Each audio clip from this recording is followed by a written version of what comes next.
E aí, pessoal? Tudo pronto para mais um Deep Dive? Preparadíssima. Hoje a gente vai mergulhar no mundo da RPG, especificamente na 5ª edição de Dungeons and Dragons. Ah, legal. E para nos guiar nessa aventura, vamos usar o livro do jogador, que é tipo a Bíblia do D&D. É, tipo isso. Ele é o guia essencial para quem quer criar seus personagens e entender as regras do jogo. Isso aí.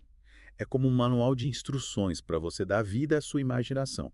E por falar em dar vida, a gente começa o livro, né, criando o nosso herói, o nosso personagem. É, e essa criação já começa com uma decisão importante, a escolha da raça. A raça não define só a aparência do personagem, né?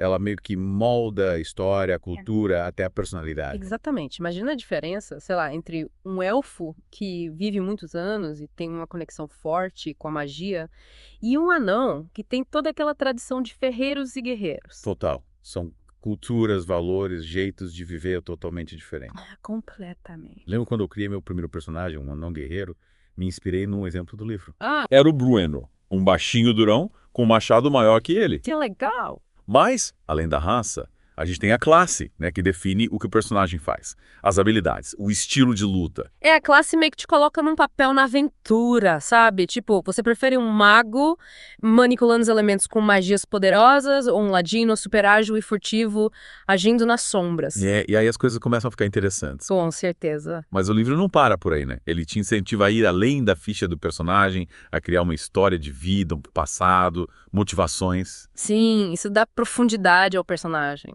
Ele deixa de ser só um conjunto de números e ganha uma história, sabe? Com medos. Exato, e aí entram os antecedentes, que são tipo um resumo da vida do personagem antes de ele virar um aventureiro. É tipo, ele era um nobre, um criminoso, um eremita. Isso. Só que ele E mata- cada antecedente dá habilidades e equipamentos específicos para o personagem. Tipo o Brunner, meu anão guerreiro, tinha um descendente herói do povo. Hum, Aí ele já começava com cota de malha, escudo, machado de batalha. faz sentido. É como se o livro te desse a base, mas você tem a liberdade para construir em cima, criar algo único. É, e aí que tá a beleza do RPG, né? A liberdade de criar, imaginar, construir um personagem que é a sua cara.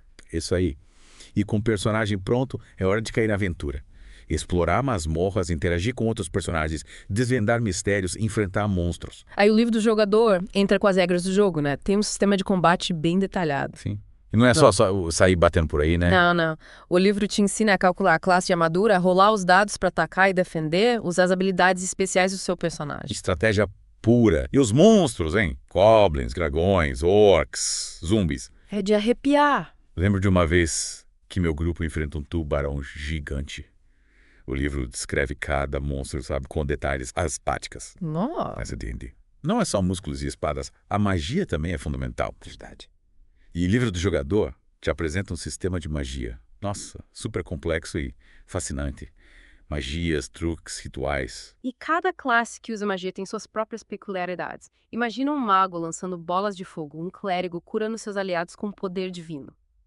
Um druida controlando a natureza, É, e para usar certas magias, você precisa de um foco de conjuração. que pode ser um cajado, um símbolo sagrado. Ah, tipo, imagina um clérigo erguendo seu símbolo sagrado para canalizar a energia divina e curar seus companheiros. De arrepiar. E por falar em épico, o livro também te leva para além do mundo material, né? Explora as coisas de existência. É, tipo, dimensões paralelas, cada uma com suas próprias leis, seus próprios Os habitantes. reinos esquecidos, por exemplo, nos cenários mais famosos do D&D, cheio de deuses, monstros, histórias incríveis. É verdade? E cada deus tem seu próprio domínio, tipo tempestade, guerra, conhecimento, influenciando as classes de personagem. Interessante. Um clérigo da guerra, por exemplo, pode invocar a fúria do seu deus para derrotar seus inimigos. E além dos reinos esquecidos, o livro menciona outros panteões, tipo o egípcio, o nórdico, cada um com suas divindades e suas mitologias. Um prato cheio para quem gosta de história e mitologia. Total. E o mais legal é que você pode viajar entre esses planos de existência. Imagina atravessar um portal mágico e dar de cara com o reino celestial habitado por anjos. Ou descer às profundezas dos 9 infernos para enfrentar demônios terríveis. Que aventura épica, hein? As possibilidades são infinitas. Infinitas. E o livro do jogador te dá as ferramentas para criar histórias e aventuras memoráveis nesses planos de existência. É como se ele abrisse um portal para sua imaginação. Ah, isso aí. Peraí. Antes da gente viajar para outros planos, vamos voltar para a criação do personagem. Ah, verdade. Falamos de raça, classe, antecedentes. Oh, mas... Mas e os valores de habilidade? Oh. Como eles funcionam na prática? Ah, os valores de habilidade eles são tipo os atributos do seu personagem. Tipo, o quão forte ele é, ágil, inteligente. Isso. Força, destreza, constituição, inteligência, sabedoria, carisma. É o DNA do herói. É isso aí. Se o meu personagem é um guerreiro, ele precisa ter bastante força, né? Com certeza. Mas se for um mago, a inteligência é mais importante. É, faz sentido. E como a gente define esses valores? Rola uns dados. Isso. Geralmente a gente usa a rolagem de dados. Você rola 4 dados de 6 faces, descarta o menor e soma os outros 3. 4 dados. É 4 dados de 6 faces. E faz isso para cada habilidade, para definir o valor de cada uma. Aí a gente distribui esses valores de acordo com a raça e a classe. Exatamente. O livro dá umas dicas de quais habilidades são mais importantes para cada raça e classe, mas você pode personalizar, né? Claro. Afinal, nem todo elfo é mago e nem todo mago é frágil. É verdade. E esses valores influenciam as jogadas de dados, né? Sim. Para quase tudo no D&D, você rola o de 20, aquele de 20 faces, O famoso D20. e adiciona os modificadores das habilidades. Sei lá, você tá tentando arrombar uma porta, rola de 20 e adiciona um modificador de força. Isso. Então, quanto maior o valor da habilidade, maior a chance de sucesso. É, mas o mestre define a dificuldade da ação, né? Às vezes, mesmo com um valor alto, você precisa de sorte. Verdade. E a gente pode aumentar esses valores ao longo da aventura. Pode. A cada novo nível, você distribui pontos para aumentar as habilidades. O meu personagem fica mais forte, mais inteligente. Isso como se ele estivesse treinando, sabe? Aprimorando as capacidades. Faz sentido?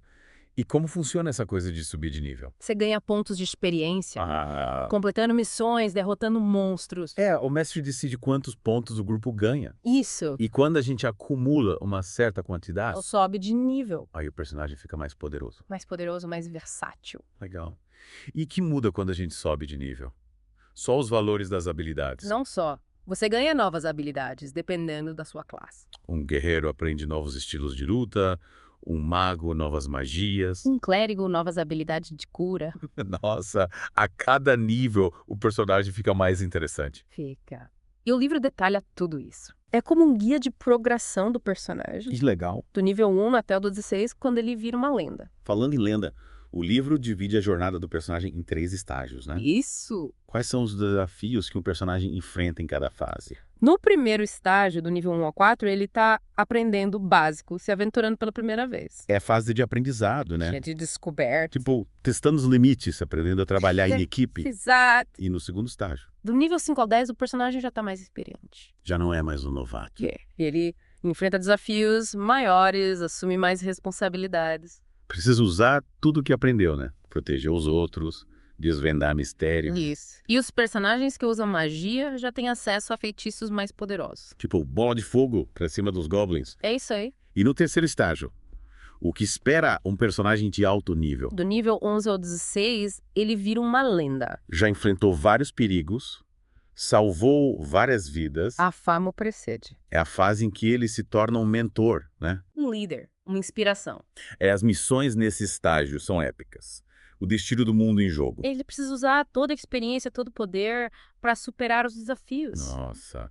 E o livro do jogador te acompanha nessa jornada épica, né? Sim, te dando as ferramentas para criar um personagem que evolui do nível 1 até virar uma lenda. E além de todas essas informações, o livro te incentiva a usar a criatividade, né? A interpretar o personagem, a se conectar com a história. Com certeza. É essa mistura de regras, criatividade e imaginação que torna o D&D tão especial.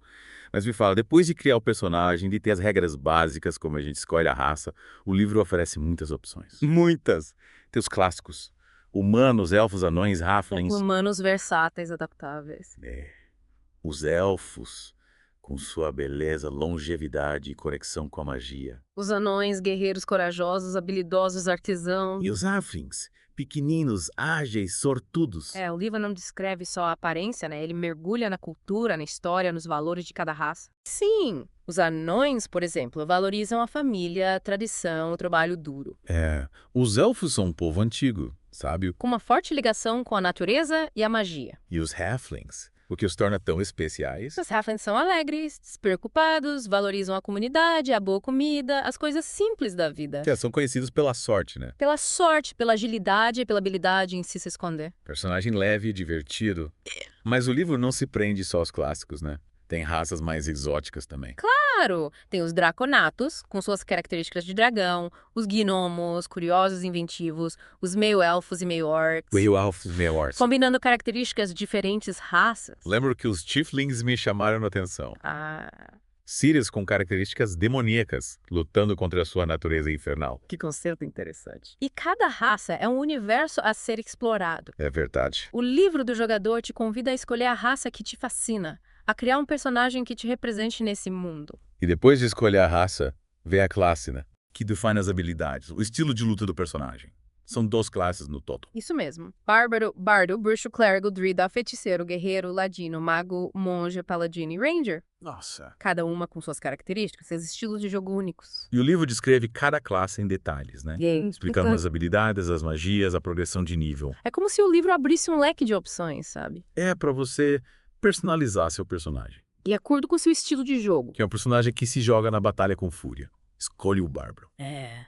Prefere a sutileza da música e da magia. O bardo é sua classe. E para quem prefere um estilo estratégico, atacando de surpresa, o ladino. Mestre em furtividade. É.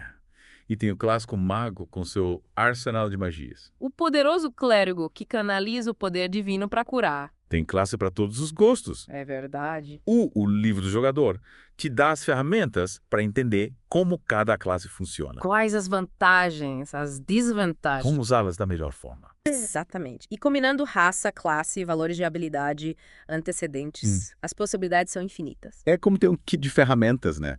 Para construir o herói que você sempre quis ser. Com a aparência, as habilidades, a história. Que você sempre imaginou. É isso aí.